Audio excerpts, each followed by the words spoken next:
Hej Knud. Her ser du din klasse 4B. De står lige klar til at sige noget til dig her på falderebet. Så hvis I bare kommer en og en nu, søde 4B, så skal Knud lige høre, hvad det er, I har at sige til ham. Vigga.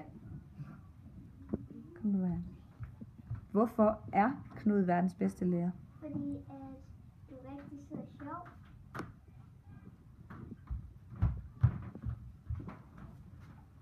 Samme spørgsmål til Asger. Fordi at du har sådan en helt speciel sjov måde at lære os ting på. Jeg synes det var rigtig sjovt, fordi du altid tog pis på os, og det var alt muligt sjovt ved os. Det var rigtig sjovt. Axel, hvad vil du huske Knud for? Jeg vil huske bare dengang, hvor han fortalte os, at han havde fået nogle piller af sin far, så når han skulle bolle en dame, så ville hun ikke blive gravid. Og så havde han bare lovet ham, når han fik brug for nogle flere, så skulle han bare komme hen og spørge. Men han tog aldrig gå hen og spørge, for han var flov over det, så han købte altid sin egen. Ja. Jeg vil huske ham før en gang i 1. klasse, da vi lige havde læst brød af alle de andre rødder, så kastede 3 af os remoulade op på tavlen. Og så gjorde du bare, som der stod i bogen, at du bare trak ned i papirkurven. Jeg vil huske dig fra en gang til skolefest, der blev du ud som en dame. Det var rigtig sjovt. Det her, hvor du lavede en hønsebur til dine høns. Ja. Emma, hvad vil du savne, Knud?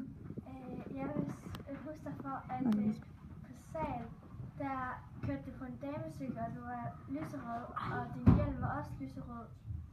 Og det vil jeg huske dig for, og det vil jeg komme til at savne dig for. Sofie? Jeg vil savne dig, fordi at på sal, der stod Trine og kastede op, fordi at hun selv havde taget bræk op, og du stod bare lige og grinte. Jeg vil huske dig, fordi dengang, at nogle af drengene, for eksempel mig, vi stod og lavede flitsbuer, og vi kom i kvarter for sent til lektier, der låste du døren for os. Jeg var en af dem, som der så blev låst ude, og det er mig, jeg var lidt. Gustav? Jeg vil huske dig fra seksualundervisning i 3. klasse. Rita?